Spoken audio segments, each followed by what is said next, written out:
Chapter 1, Read Aloud, The Unicorn in the Barn by Jacqueline Ogburn.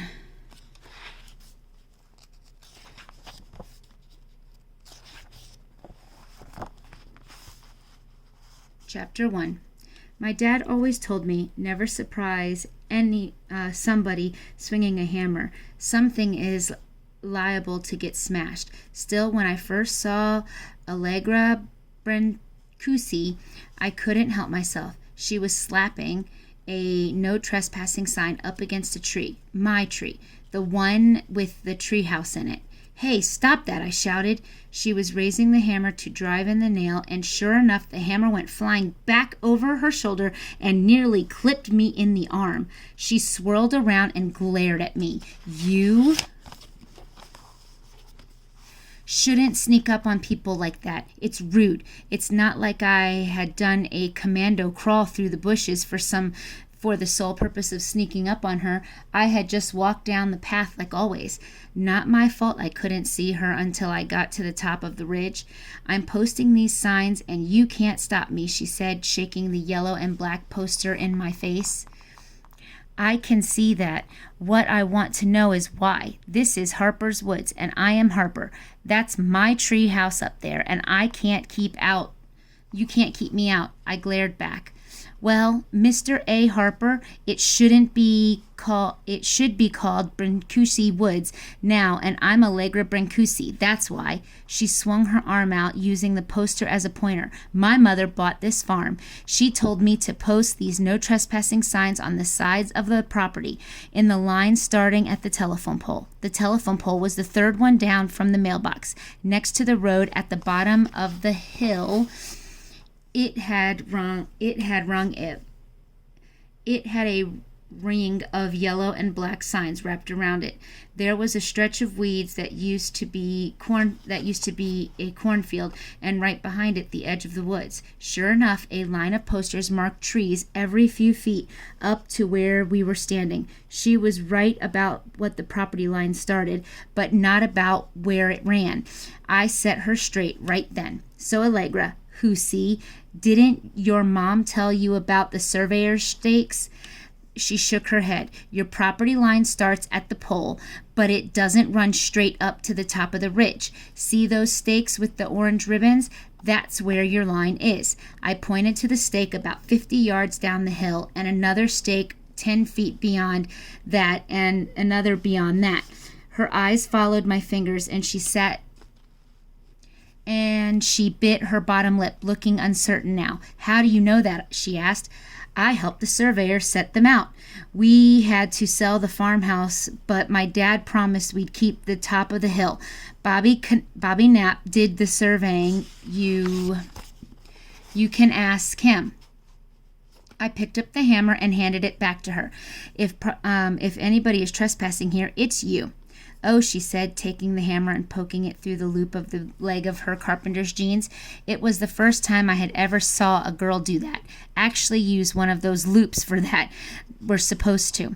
She looked back at the line stakes and then picked up her backpack and stuffed the posters back inside. "Fine," she said. "I'll ask my mom about the stakes." "Yeah, well, you should check things out before you go hammering out on people's trees." I crossed my arms and waited. Whatever she said, shrugged her backpack across her shoulder, she stomped off down the hill toward the big white farmhouse that used to be my grandmother's. I grabbed on the board nailed about 4 feet up the trunk of this and scrambled into the treehouse. It's not much to look at, but it's been my favorite place since I was 6. It's a small wooden square stuck in the side of a tree, just big enough for me to stretch out in. I built up the sides about 3 feet high, and I have a tarp on it to keep the rain off my stuff. The boards are a nice silvery gray color now. The best thing is on the ridge, so you can see real well all around. It's the perfect place to watch everything. I can even see where the little creek runs to the north. When the wind is still, I can hear the water. Down to the west is my house, a brick ranch. It's pretty close to the road, but still has a nice stand of trees carving around it, like the woods are holding it to the house in its arms. My dad built it when he was married when he married my mom. On the other side of the rise, further back in the woods, sits the farmhouse with the wraparound porch and a bunch of outbuildings. My many times great granddaddy, Cletus Harper, built the front part, just 2 little rooms and a fireplace, near about 200 years ago. Harpers have been adding on to it ever since. I peered over the side to watch Allegra trudge down the path out of the woods and into the backyard of the farmhouse. When Grandma was living there, I must have walked that path at least 4 or 5 times a day. I hadn't been down there in months, not since Grandma had to move into the nursing home and we had to sell the farmhouse. The girl disappeared around the back corner of the house. I heard the screen door slam. I guess she went inside. After a few minutes, I figured she wasn't coming back, so I stretched out on the boards. I let my eyes close to little slits until the leaves and the patches of light looked like big white and green blotches moving just beyond my eyelashes. I must have fallen asleep because when I opened my eyes, everything was dark. The half moon gave enough light to see some of the branches rising up to my knees. I shuffled around and looked down at our house. My brother Steve's car wasn't in the carport. He was probably still at work. Ghostly blue light flickered from the den window. I guess Dad fell asleep too, in front of the TV again. My stomach growled. I had missed dinner, if anybody had bothered to fix it. Leaves shushed and rustled over by the creek. It sounded like something big and cautious. Maybe a deer was passing. I just turned my head to look so as not to make any sound and spook it. Even the weak lights from the house had dulled my night vision. So I couldn't see anything at first. Then a pale shape moved near a clump of blackberry cones. It was too big to be a raccoon and too quiet to be a stray calf. Maybe it was a white deer. People had talked about the white deer around here for ages, although nobody could say for sure if it was a buck or a doe. Every season, some hunter swore he shot it, but it always got away. The boards creaked softly as I moved into a better position to watch. The animal stepped away from the underbrush, definitely the wrong size and shape for a calf. It came closer to the treehouse, moving slowly. My eyes had adjusted to the moonlight. It wasn't a deer, white and glowing, with slender legs and long curved neck. At first I thought it was a pony. Then I raised its head and I knew it. Ponies don't move so quietly through the woods. Ponies don't have coats and shimmer like a pearl, and there's never been a pony born with an ivory horn curling from the center of its forehead. It was a unicorn. It was the most beautiful thing I'd ever seen.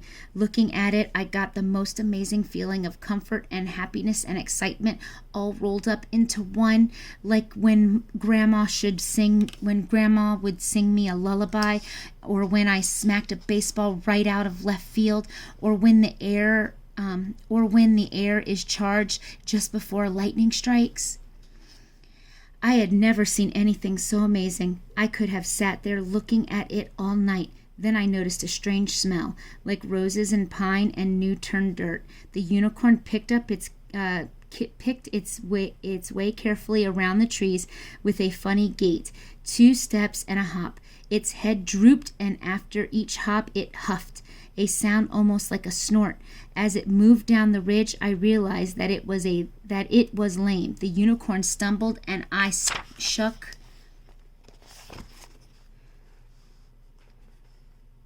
in my breath, but I didn't fall. I reached the bottom of the hill. I wanted to help, but wild things are dangerous, especially when they're hurt.